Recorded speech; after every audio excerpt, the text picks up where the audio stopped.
महानुभाव, भारत देश एक त्योहारों का देश है।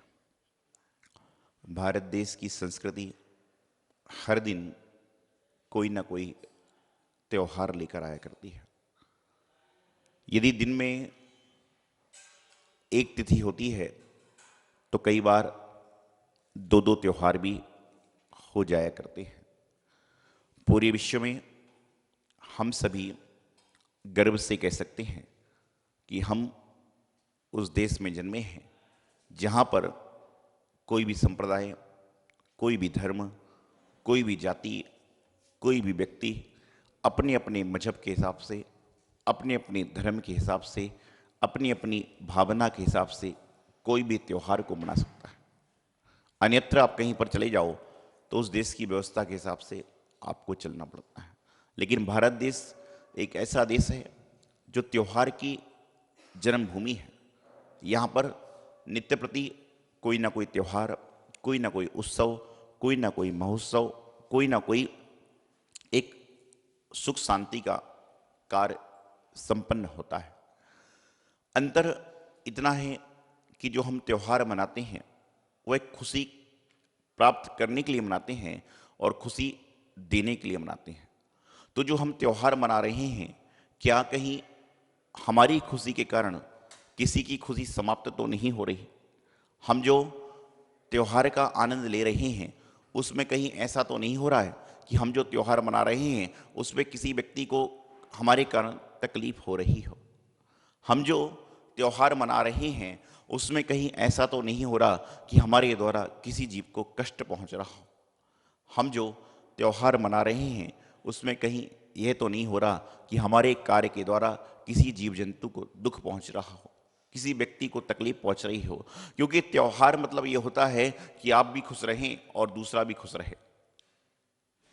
त्योहार मतलब यह होता है कि सबको अपनेपन का एहसास हो। त्योहार मतलब होता है कि सभी लोग अपने अपने ढंग से कार्य करने का प्रयास करें। त्योहार मतलब यह हुआ करता है कि सभी लोग अपने अपने हिसाब से क्रिया करने का प्रयास करें। त्योहार मतलब यह हुआ करता है कि सभी लोग अपने अपने हिसाब से अपनी खुशी को इजहार करें, खुशी को लोगों में बांटें, खुशी को दूसरों के साथ साझा करें। लेकिन त्योहार मतलब यही नहीं होता है कि एक व्यक्ति खुश हो रहा है तो दूसरा व्यक्ति दुखी हो। आपके घर में जब किसी बच्चे का जन्मदिन हुआ करता है, आपके घर में जब आपकी सालगिरह हुआ करती है, आपके घर में जब किसी का 75वां जन्मदिन, शादी की सालगिरह आदि हुआ करती है, तो उस समय मैं समझता हूं कि आप अपने घर के कर्मचारी से लेकर, आप अपने घर के छोटे बच्चे से लेकर, आप अपने बच्चे घर में के बड़े बच्चे से लेकर, आप अपने घर के बड़े लोगों से लेकर, आप अपने घर में जो बड़े बुजुर्ग हैं उनसे लेकर, अपनी उम्र के लोगों से लेकर सबको संतुष्ट करने का प्रयास करते हो। क्यों करते हो? क्योंकि आपकी सालगिरह है, आपका जन्मदिन है, आपका कोई विशेष दिन है, तो उस दिन घर के सारे लोग खुश रहें, घर के सारे लोग प्रसन्न रहें, घर के सारे लोग आनंद में रहें। लेकिन आप विचार करिएगा कि यदि मान लीजिए हमारा जन्मदिन मनाया जा रहा है, हमारी शादी की सालगिरह मनाई जा रही है, हमारा कोई विशेष उत्सव मनाया जा रहा है, हमारे पोते का जन्म हुआ है, हम उसका नमन आदि करा रहे हैं और उस समय घर में कोई व्यक्ति बीमार है, तो भी आप उसको बीमारी में भी उसके हिसाब से काम करना चाहते हो। घर में यदि कोई बीमार है, ज़्यादा शोरगुल पसंद नहीं है, तो उस समय आप क्या करते हैं? जहां पर वह व्यक्ति विश्राम कर रहा है, दूर से उससे दूर रहकर कार्यक्रम करते हैं, ना कि उसके सिर पर जोर जोर से चिल्लाकर अपनी खुशी का इजहार करते हैं। जब आप अपने घर के अंदर रहने वाले प्रत्येक सदस्य को खुशी देना चाहते हैं, जब आप अपने आसपास के रहने वाले प्रत्येक सदस्य को खुशी देना चाहते हैं, तो जो आपके आसपास में छोटे छोटे जीव जंतु हैं, जो आपके आस पड़ोस में रहने वाले लोग हैं, जो आपके आस पड़ोस में कई बुजुर्ग दादाजी हैं, आपके आसपास में कोई हार्ट पेशेंट है, कोई कैंसर का पेशेंट है, कोई किसी रोग से ग्रस्त है, कोई सिर दर्द से परेशान है, कोई पेट दर्द से परेशान है, तो कम से कम दिवाली के दिन आप फटाके इस तरह तो ना फोड़ें कि उसके व्यक्ति के श्वास लेने में तकलीफ हो जाए। कम से कम वैसे जैनागम कहता है कि फटाके फोड़ना ही नहीं चाहिए। जैन धर्म में कहते हैं कि जो व्यक्ति जैनी है वह फटाका नहीं फोड़ सकता, और जो व्यक्ति फटाका फोड़ता है उस व्यक्ति को अपने आगे से जैन लगाना ही नहीं चाहिए। क्योंकि जैन धर्म में सबसे पहले कहा गया अहिंसा, परमो धर्म।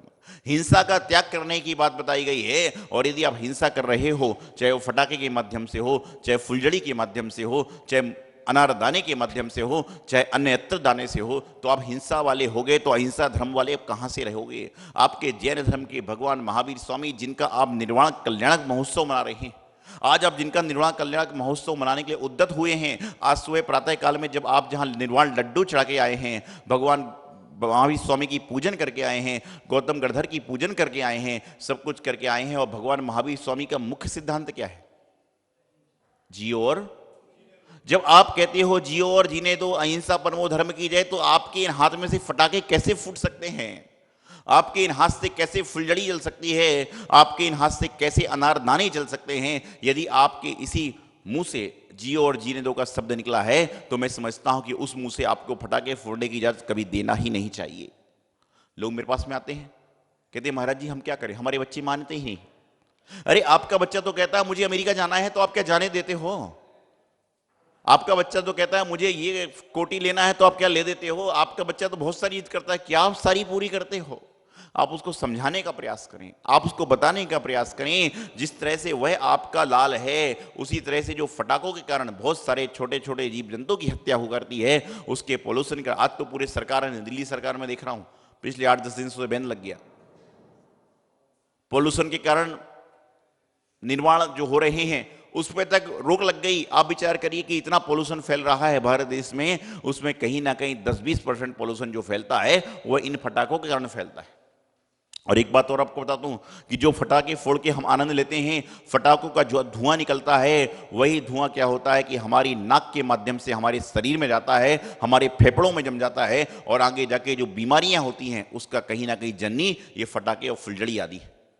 कभी विचार करिएगा, आप कभी किसी अगरबत्ती के पास में बैठ जाओ, 4-5 दिन तक लगातार आप अगरबत्ती के पास बैठ जाओ, आपकी नाक में से जो निकलेगा वो एक काला काला निकलने लग जाएगा, क्योंकि अगरबत्ती का धुआं, मोमबत्ती का धुआं, फटाके का धुआं आपके जो श्वास लेते हैं उस श्वास नली से आपके शरीर के अंदर जाता है और अनेक अनेक प्रकार की बीमारियों को जन्म दे दिया करता है।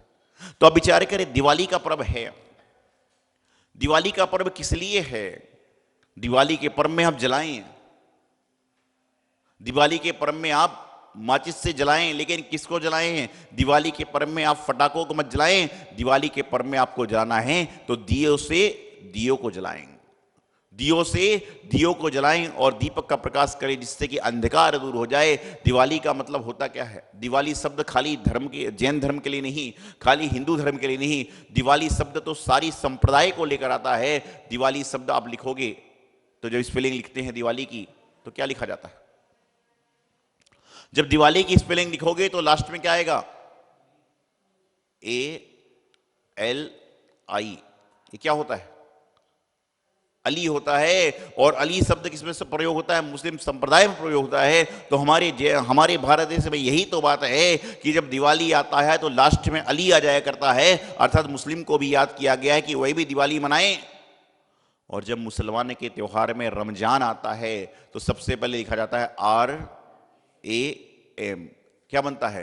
राम बनता है। अर्थात कहते हैं कि उनके रमजान में भी पहले राम को याद किया जाता है, अर्थात हिंदू लोग भी उस त्योहार को मनाएं। तो दोनों संप्रदाय में आप कहीं भी चले जाइए, हर संप्रदाय में त्योहार को मनाने की व्यवस्था है। तो दिवाली के दिन दियो से दियो को मिलाइए, दिल से दिल को मिलाने का प्रयास करें, ना कि माचिस से। आप माचिस को उठाएं तो आपके माचिस से भगवान के चरणों में दीपक जले, आप माचिस उठाएं तो आपके यहाँ पर भगवान के चरणों में केवल ज्ञान का प्रकाशित दीपक को जले। तो समझ के चलना कि दिवाली मनाना सार्थक है।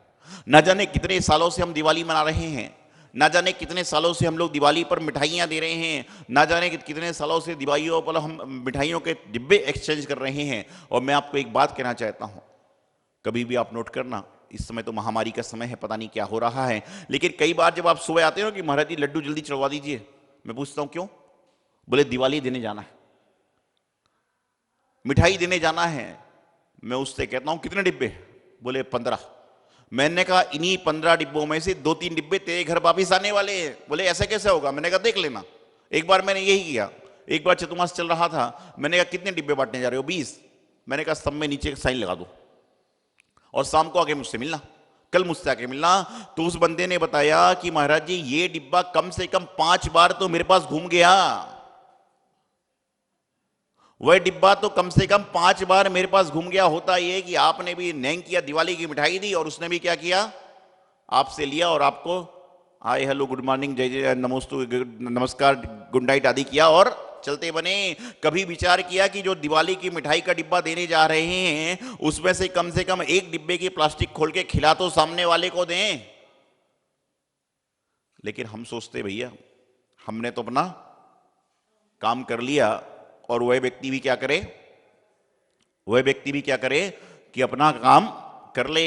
कभी ना उसके मन में बात है कि मैं खोल के देखूं, अरे दिवाली की मिठाई आप देने जा रहे हो तो दिवाली की मिठाई के साथ में कुछ मीठा भी तो बोल के आ जाओ।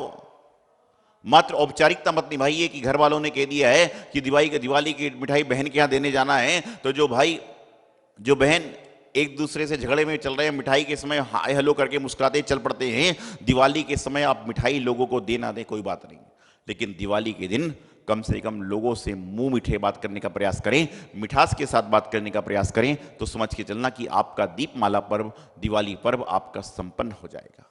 दिवाली के पहले आजकल तो अलग व्यवस्थाएं हैं। पहले लोग 10-10 दिन पहले, 15-15 दिन पहले घर में पुताइयां चालू कर लेते थे। लोग घरों को साफ स्वच्छ करते थे, अपने हाथों से साफ स्वच्छ करते थे। तो कई बार ऐसा होता था कि घर में कोई चीज खो जाए तो लोग कहते कोई बात नहीं, दिवाली की सफाई के समय मिल जाएगी। ऐसा मैं बचपन में सुना करता था कि घर में कोई चीज खो गई तो लोग कहते थे दिवाली की सफाई पे जरूर मिल जाएगी। लेकिन आजकल चीज खोती है तो लोग कहते मिलने वाली नहीं, क्योंकि सफाई हम करने वाले ही नहीं है। सफाई करने वाला भी करेगा और ले जाने वाला भी ले जाएगा। पहले पुताई होती थी, रंगाई होती थी, सफाई होती थी, तरह तरह के व्यंजन बनाए जाते थे। आजकल तो आपने ऑर्डर कर दिया काजू की मिठाई ले आओ। एक बार एक व्यक्ति आया, बोले महाराज जी मैं दिवाली की मिठाई लेकर आया हूं, आपके साथ के लोग हैं उनको भी काजू की मिठाई दे दूं? मैंने कहा दे दो भाई, मिठाई में क्या है, मुंह मीठा तो कराना चाहिए। लेकिन इतने में क्या हुआ कि जैसे ही उन्होंने काजू की मिठाई देने का प्रयास किया, मेरे सामने मेरे साथ के लोग, जैसे आप जैसे भक्त लोग थे, उन्होंने मिठाई को डिब्बा को खोलने का प्रयास किया। तो जैसे ही मिठाई के डिब्बे को खोलने का खोला तो मैंने देखा काजू की मिठाई में बर्क लगा हुआ है। बर्क समझते हो? काजू की मिठाई में बर्क लगा हुआ है। तो मैंने कहा भाई हमारे संघ के लोग बर्क वाली मिठाई नहीं खाते। अरे बोले महाराज जी मैं भी नहीं खाती हूं, मैं भी तो नहीं खाती हूं। तो मैंने कहा खिलाते हो क्या? मैं भी नहीं खाती। तो बोले खिला, बोले नहीं महाराज जी बिल्कुल, आपको क्या बताऊं, उसने बिल निकाल के दिखाया, सबसे महंगी दुकान, सबसे महंगी मिठाई लेकर आई हूं, सब कुछ करके आई हूं। तो मैंने कहा यही तो गलत काम हो गया कि सबसे महंगी मिठाई, सबसे महंगी दुकान, सब कुछ करके आए, लेकिन आपने कभी मिठाई के डिब्बे को खोलकर देखने का प्रयास नहीं किया कि इस मिठाई के अंदर है क्या। तो ऐसी घटनाएं बहुत घट रही हैं कि वर्तमान काल में, पहले के जमाने में होता था कि आपके घर में पहले महिलाएं बनाया करती थी, बदला समय तो घर में एक बनाने वाला हलवाई आया, उसने कढ़ाई लगाई। आज भी बहुत सारे लोग कर रहे हैं, हलवाई आया, कढ़ाई लगाई, कढ़ाई लगाने के बाद में शुद्ध बना रहे हैं, सब लोग आते जाते नजर मार रहे हैं, टेस्ट करके खा खा के देख रहे हैं कि अच्छी मिठाई बन रही कि नहीं बन रही है। और आज के जमाने में तो हो ये रहा है कि 4 किलो मिठाई देना, उसको खोल के भी नहीं देखा जा रहा है कि काजू की जगह बादाम तो नहीं आ गया, बादाम की जगह पिस्ता तो नहीं आ गया, पिस्ता की जगह किशमिश तो नहीं आ गई, पिस्ता की जगह चमचम तो नहीं आ गई। और आजकल ज्यादा हुआ तो बोले क्या करना, हर मिठाई 100-100 200 ग्राम रख देना और जो है डिब्बा पैक हो गया। तो अपने जीवन में दिवाली आई है, दिवाली के पहले अपने जीवन में दियों को जलाने का प्रयास करें। और आज दिवाली का पर्व आ रहा है, उस दिवाली पर्व पर सभी लोग भगवान महावीर स्वामी का निर्वाण लड्डू चढ़ाकर आए, तो हम भी कभी ना कभी निर्वाण को प्राप्त करें, यही मंगल भावना बना है। आचार्य गुरुदेव सिद्धांत सागर जी महाराज।